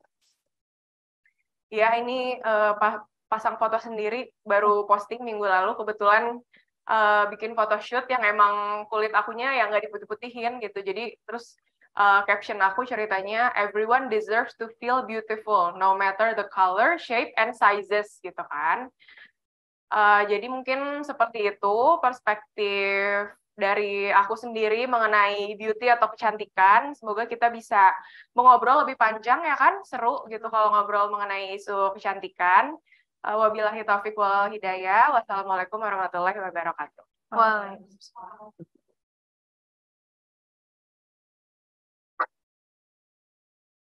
Nah, itulah penjelasan dari Dokter Erni sama Kak Farhana. Bisa disimpulkan ya teman-teman, kalau misalnya dari Dokter Erni katanya kalau mau punya bisnis itu harus ada niat ya, Dok. Ya, Sama ya modal apa? Tahu sendiri lah ya jawabannya, nggak harus dijawab. Kalau dari Kak Farhana sendiri, kalau misalnya cantik itu nggak harus putih, kurus, mancung, juga rambutnya lurus. Seperti itu.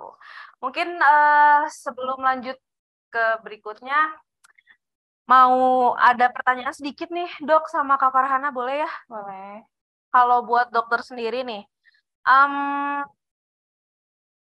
bentar ya. Kalau misalnya dari dokter, pendapat perspektif mengenai peluang bisnis kecantikan tuh kayak gimana? Bisa dijelasin? Ya, oke. Kalau menurut saya peluang bisnis di bidang kecantikan ini sangat berpeluang. Ya, kenapa? Karena beberapa tahun terakhir ini skincare itu bukan lagi kebutuhan tersier, tapi kebutuhan primer. Kalau kebutuhan primer ada sandang, pangan, papan, sekarang ada skincare. Iya, benar. Ya, jadi yang saya lihat sekarang ini skincare menjadi suatu kewajiban oleh orang-orang ya, mau itu wanita, mau itu laki-laki.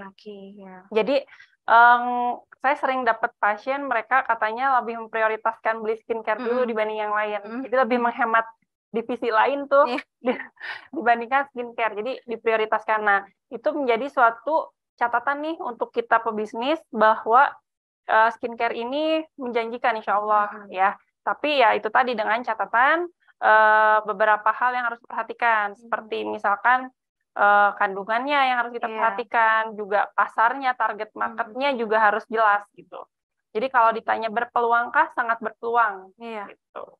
Itu. Jadi buat kalian yang mau bisnis kecantikan boleh ya niatnya dikembangin dulu. Modalnya juga dikembangin dulu.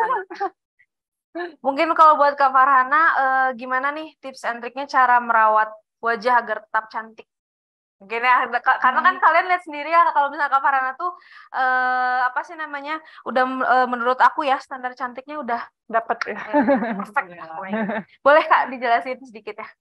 Cara merawat diri, mungkin Dokter Erni bisa lebih menjelaskan ya. Kalau di apa ya, dari media sosial juga udah banyak sih info-info terkait basic skincare gitu ya. Kadang-kadang pas kita umur SMA belasan suka nggak tahu nggak sih kayak make upan tuh mulai dari mana gitu. Harus beli lipstick dulu atau maskara dulu, terus skincare tuh apa yang harus dibeli, apa yang bisa dipakai sama remaja gitu kan. Tapi menurut aku ya kembali lagi ke ilmu basic skincare sih, yang kadang-kadang laki-laki juga suka gengsi untuk tahu ya, padahal penting juga gitu kan. Kadang kan laki-laki tuh cuci muka pakai sabun ini kali ya, sabun colek. Sabun mandi. Iya, keras. Paling ya basic skincare itu kan, basic skincare tuh kalau nggak salah ya, jadi yang penting membersihkan gitu kan, sabun muka. Ya masa nggak pakai sabun, masa pakai odol gitu kan, yang penting sabun muka.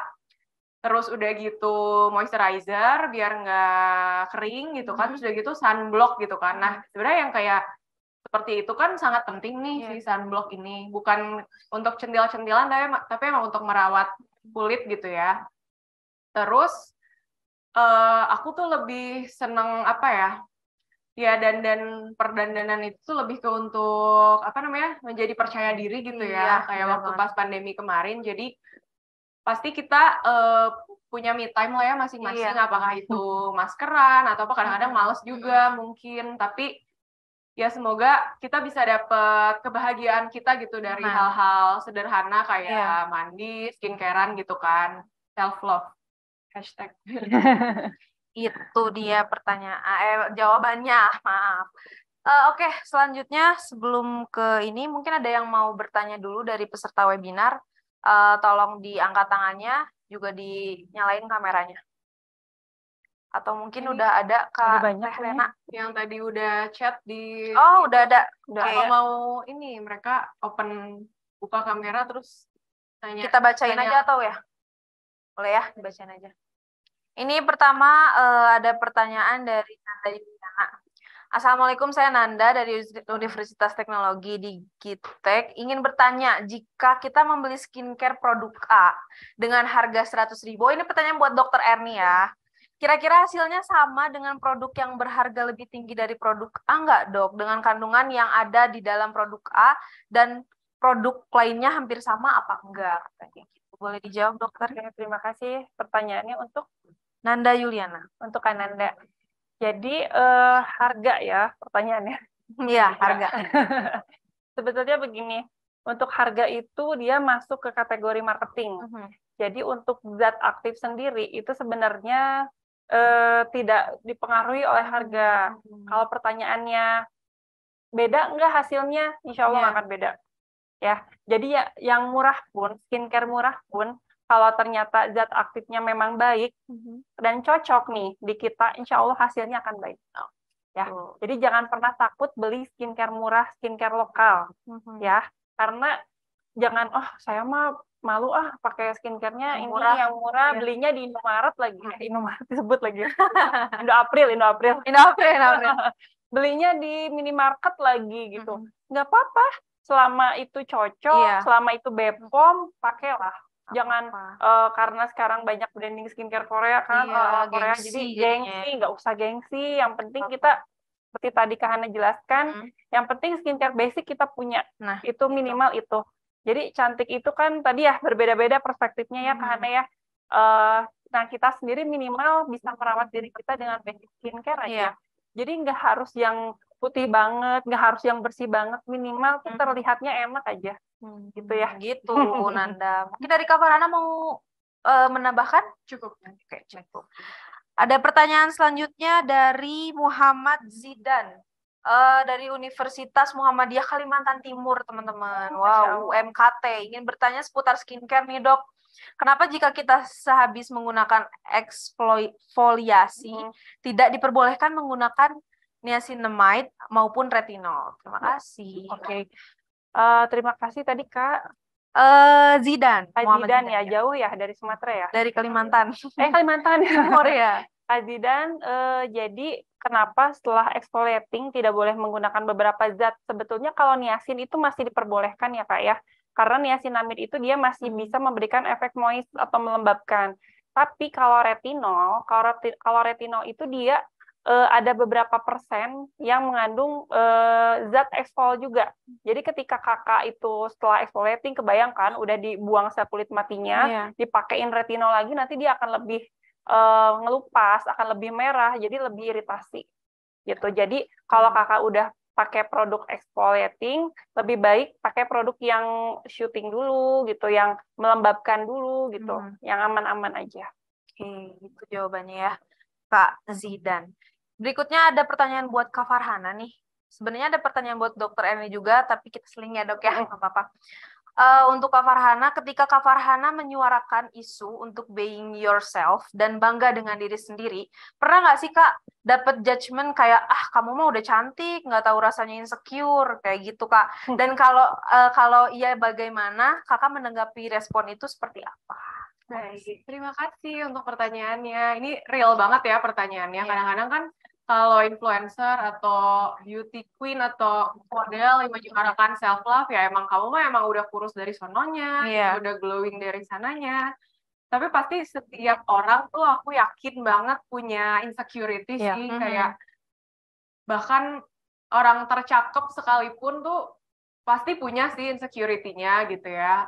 Dan tingkat insecurity orang beda-beda kan. Kalau aku tuh misalnya berapa tahun lalu gitu ya, kebetulan berat badan tuh misalnya beberapa kilo di atas inilah gitu ya. Terus kadang kalau ada job atau apa, kadang orang lain nih yang dipilih bukan aku, karena aku mungkin nggak sesuai standar inilah anulah gitu kan. Tapi menurut aku misalnya kita punya, kita kan udah gede lah ya, udah usia 20-an mah, tapi kalau bisa sih ya kalau punya adik-adik kecil atau anak-anak perempuan kita nanti, itu tuh harus diberikan banyak kasih sayang dan kepercayaan diri sih bahwa mereka cantik. Takutnya kalau misalnya mereka insecure dan nggak pede, nanti jadi cari validasi dari orang lain gitu kan, jadi harus dipuji gitu. Sebenarnya it's nice sih untuk baca-baca komen yang kita saling memuji gitu kan, tapi kalau bisa setiap perempuan tuh merasa cantik dari dalam diri kita sendiri nggak sih? Udah apapun yang terjadi, pokoknya aku cakep, udah bodo amat yang lain mah gitu ya. Mau lagi jerawatan, mau lagi gendut, mau lagi apa, mau cantik lah ya. ada yang rambutnya rontok, ada yang apa. Semua orang tuh berhak gitu loh buat merasa cantik. Jangan sampai, ya itu sih sebenarnya mulut-mulut jahat tuh kadang-kadang kan jelek, jelek, nggak cantik. Padahal nggak lucu sih ya sebenarnya kan kalau kayak gitu. Jadi yang penting punya kekuatan dan kepercayaan diri dari dalam diri sendiri gitu ya. Gitu. Mungkin kalau misalnya ada yang anggap buruk tuh ya itu mata kalian aja sih, tolong benerin gitu kan. Nah, pertanyaan selanjutnya untuk Dokter Erni. Jika kita ingin memulai bisnis produk kecantikan sendiri, apa aja nih Dok yang izin yang harus diperlukan kayak gitu? Tolong dijelasin ya Dok. Oke. Jadi untuk memulai bisnis kecantikan itu sebetulnya tergantung kelasnya. Jadi kakak mau bikin dalam bentuk klinik kah, mau dalam bentuk salon kah, mau dalam bentuk toko kecantikan kah, atau hanya bisnis online. Jadi itu tergantung kategorinya di mana. Kalau misalkan kayak klinik, berarti kan harus ada tenaga medisnya nih. Jadi teman-teman jangan takut sebagai owner, jangan karena ngerasa kan saya bukan dokter. Siapa bilang nggak bisa jadi owner? Siapa bilang nggak bisa jadi CEO? Ya, jadi nggak usah takut dulu gitu. Kalau misalkan kelasnya klinik, rekrutlah dokternya, perawatnya, kan kalian yang punyanya, dokternya, tenaganya gitu loh. Ya. Nanti untuk masalah izin, memang itu izin klinik yang mana nanti mungkin dibantu oleh dokter fungsionalnya nanti. Terus kalau salon kalian sebenarnya tinggal tempuh aja izin salon, dan itu nggak ribet kok, mudah ya. Nanti mungkin bisa konsul sama dinas setempat juga sih untuk izin salon. Nah, untuk produknya sendiri tadi saya lupa, mau klinik mau salon itu kalian tinggal mencari pabrik yang bisa maklun tadi. Bahkan tidak maklun pun tidak apa-apa. Kalian bisa beli per 10 pieces, per 20 pieces itu bisa. Tapi bukan atas nama kalian. Biasanya brandnya masih brand pabrik. Tapi kalian yang jual itu bisa. Itu saya bilang tadi yang modalnya minim. Ya. Jadi ayo, bisa kok, kalian pasti bisa. Nggak jangan mikirin dulu modalnya berapa. Nah, ya. Malah saya dulu ya, saya 0 rupiah loh. Oh iya. Saya tuh pakai benar-benar rumah di depan, cuma 1 petak. Saya lupa fotonya nggak ditampilin. 1 petak. Terus juga saya brandnya saya ngambil dari pabrik, nggak pakai nama saya kan. Itu kan bayarnya jatuh tempo. Bulan depan saya bayar. Jadi saya bilang 0 rupiah. Saya mulai usaha. Ya, yang penting ada kemauan dulu. Jadi ketika sambil jalan, saya sambil izin. Izinnya izin klinik. Sedangkan produknya sendiri nggak usah pakai izin. Betul. Kita tinggal kerjasama aja sama si pabriknya. Gitu. Nah, sedangkan kalau teman-teman misalkan mau kayak online, yang kayak gitu nggak perlu izin-izin yang gimana-gimana sih. Tinggal kita nanti hubungi pabriknya, nanti pengen bikin brand A, misalkan brand apa ya, namanya apa ya, Erni, misalkan Erni Skincare gitu. Ya itu mah tinggal nanti kerjasama aja sama pabriknya. Gitu. Banyak kok pabrik-pabriknya di IG aja saya lihat udah banyak, mereka nawarin langsung maklun produk berapa pieces lebih murah gitu loh. Ya begitu. Oke, selanjutnya mungkin ada pertanyaan langsung dari Kak Rifki. Ya, Kang, dari Kak Rifki, boleh dinyalain kameranya. Juga audionya. Selamat siang semua. Selamat siang. Saya ingin bertanya nih. Bagaimana urutan perawatan kulit yang benar? Oh iya. Tanyanya untuk Dokter Erni ya, Kang Rifki ya. Ya. Iya. Oke, terima kasih Kak Rifki atas pertanyaannya. Penggunaan skincare yang benar itu ada skincare malam sama skincare pagi ya Kak ya. Jadi kalau misalkan pagi ini akan saya runutkan versi lengkap. Tapi sebetulnya tidak usah selengkap itu. Apalagi skincare Korea ya 10 step sampai 10 step. Nanti nggak pergi-pergi ya kuliahnya. Jadi kalau untuk pagi itu facial wash, kemudian toner, serum, day cream, sunblock. Itu segitu agak lengkap sebetulnya. Tapi kalau mau yang basicnya banget ya, cukup sabun, krim pagi sama sunblock itu udah cukup banget. Krim pagi itu moisturizer atau pelembab. Ya, laki-laki sama. Kalau males ya atau sabun sama sunblock aja. Itu versi males. Ya, kalau malam itu sebetulnya harus lebih lengkap. ada susu pembersih atau cleansing oil atau micellar water ya. Juga facial wash. Jadi kalau malam itu wajib double cleansing. Ya, karena kalau tidak double cleansing, penelitian terakhir itu tidak akan bersih hanya menggunakan satu cleansing. Misalkan nih kita kan biasanya facial wash doang ya kalau bersihin wajah. Nah, itu tuh nggak akan maksimal. Jadi harus double cleansing. Tadi boleh mic cleanser, boleh cleansing oil, boleh micellar water. Terus facial wash, terus toner, serum, krim malam. Nah, kalau paling malesnya, versi malesnya, double cleansing, terus krim malam. Oke, gitu. Nah, itu Kak Rifki jawaban dari Dokter Erni. Lupa sunblocknya. Sunscreen itu wajib diulang. Dalam rumah, luar rumah. Kalau kalian nggak kuliah, nggak kerja, tetap di rumah pakai. Males ya, harus. Harus. Karena di dalam rumah ada apa? Ada handphone, ada mama, radiasi ya, mama atau mbak masak, uap masak, lampu, drakoran, laptop, itu semua radiasi. Nah, jadi sebelum nangis, sebelum nonton drakor, kalian pakai sunblock dulu. Kalau yang muslim mungkin kita patokannya sholat subuh, sholat duha, sholat duhur, sholat asar. Oh, itu setiap 5 waktu pakai. Betul, 3-4 jam. Maksimal tuh sampai asar, sampai maghrib itu harus dipakai. Ya, kalau misalkan ngerasa, aduh saya udah skincarean lengkap, tapi masih kusem, biasanya sunblocknya belum benar, saya yakin. Itu gitu Kak Rifki jawaban dari Dokter Erni. Mungkin ada pertanyaan berikutnya? Oh, nggak ada. Udah? Pertanyaan dari peserta mungkin yang tadi aja ya. Masih ada lagi pertanyaannya? Ada yang angkat tangan atau di YouTube banyak? Boleh dipilih salah satu aja, Terena.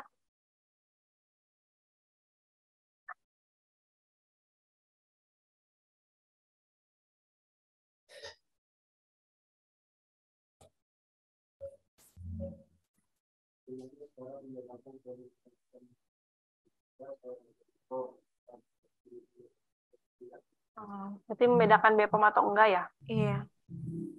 Apa? Jadi selain BPOM itu apa aja ya? Oh iya. Kalau berarti kan dia mikirnya aman nggak aman ya, pertanyaannya tuh aman nggak aman. Nah, itu sebetulnya kembali lagi ke kulit masing-masing. Jadi ketika kakak menggunakan skincare, itu perhatikan dulu reaksinya selama kurang lebih 7-14 hari. Bukan 1 atau 2 hari ya. Nah, ini yang suka jadi salah. Jangan baru pakai, aduh kenapa belum ada perubahan misalkan gitu ya. Atau misalkan baru sehari, aduh kenapa ini udah ada beruntusan. Jadi jangan dulu langsung menjudge tidak cocok gitu. Tapi kita perhatikan dulu 7-14 hari, karena idealnya reaksi suatu produk atau perubahan kulit itu biasanya 14 hari gitu. Jadi kita perhatikan dulu apakah reaksinya seperti apa. Kalau seandainya setelah 2 minggu itu masih ada reaksi yang tidak enak di kulit, berarti itu tandanya skincare tersebut tidak cocok di kulit kakak gitu. Tapi kalau misalkan kakak itu menggunakan produk yang bisa konsultasi, misalkan ada dokternya, nah setelah 2 minggu itu masih ada reaksi, sebaiknya dikonsulkan. Mungkin ada zat yang bikin alergi kah, atau zat yang bikin tidak cocok di kulit kakaknya, seperti itu. Kalau ditanya selain BPOM, kalau saya tetap nomor 1 BPOM dulu. Yang kedua baru reaksi kulit di kulit kakak. Itu yang harus dibedakan. Oke, gitu. Dari Kak siapa tadi, Kang? Oh, dari Kak Akila, itu jawaban dari Dokter Erni. Mungkin ada lagi pertanyaannya?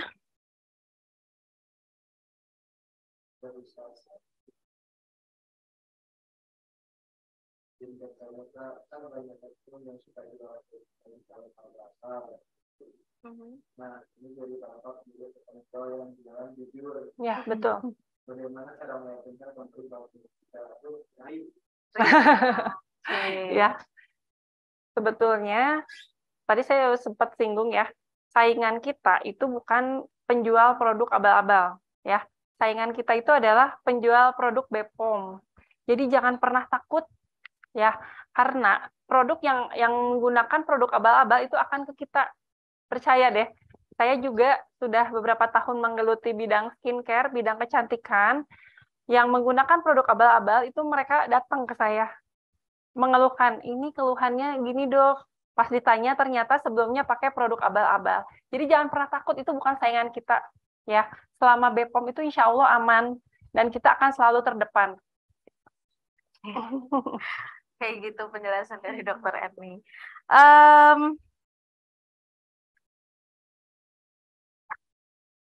Mungkin ada pertanyaan lagi dari peserta selanjutnya atau udah cukup? Dicukupkan aja. Oke, dicukupkan aja ya. Sebelum menutup acara inti hari ini, mungkin dari Dokter Erni dan juga dari Kak Farhana, tolong dikasih closing statement-nya nih buat para peserta webinar mungkin. Silakan, Dok, Kak. Oke. Untuk dari saya, untuk peluang bisnis kecantikan sangat menjanjikan karena di era sekarang ini bisnis kecantikan ini menjadi bisnis yang nomor satu dan juga merupakan suatu kebutuhan primer lagi, bukan tersier lagi. Ya, jadi jangan pernah takut untuk memulai usaha di bidang ini. Harus maju, harus modal nekat, dimulai dari sekarang. Nah, oke. Selanjutnya dari Kak Farhana mungkin closing statement-nya. Ya, semoga standar kecantikan di Indonesia semakin luas dan semakin menghargai setiap tipe kecantikan perempuan Indonesia dari Sabang sampai Merauke. Dan semoga setiap perempuan Indonesia juga bisa selalu percaya diri dan percaya bahwa setiap dari mereka itu berhak untuk merasa cantik dan berhak untuk menyayangi diri sendiri. Oke, acaranya mungkin udah sampai di ujung. Mungkin selanjutnya bakal dilanjutkan oleh MC.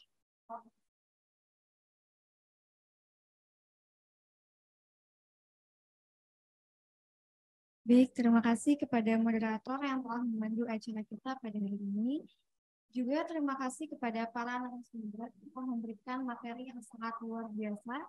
Semoga apa yang tadi disampaikan dapat bermanfaat bagi kita semua.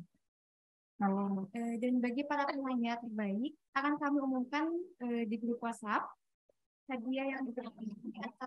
Ada paket potongan harga senilai 50.000 untuk Muslim dan akut single.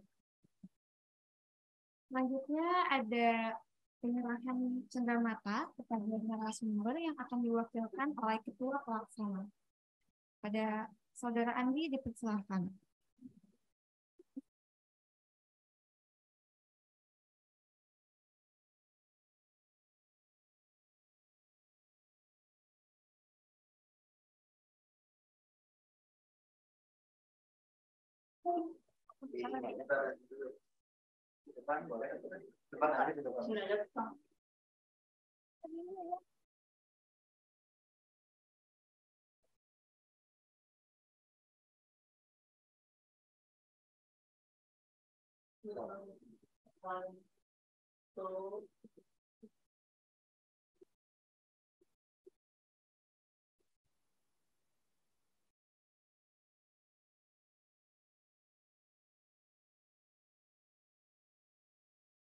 Selanjutnya adalah penyerahan cenderamata kepada Saudara Farhana.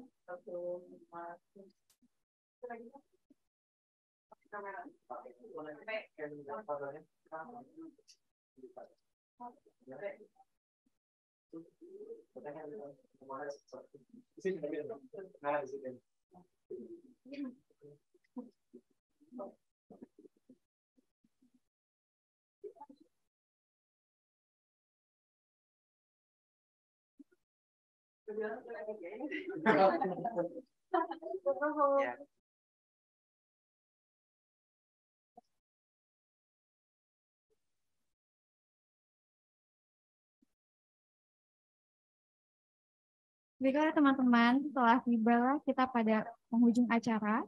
Sebelum acara ditutup, alangkah baiknya kita tutup dengan doa terlebih dahulu. Doa mulai. Selesai. Terima kasih kepada seluruh panitia dan peserta yang telah menyaksikan acara pada hari ini. Kami juga mengucapkan terima kasih kepada Kanaya Klinik dan Dr. Kim Skincare yang telah ikut serta menyukseskan acara webinar pada hari ini. Saya mewakili seluruh panitia, mengucapkan mohon maaf untuk segala kekurangannya. Akhir kata, wassalamualaikum warahmatullahi wabarakatuh.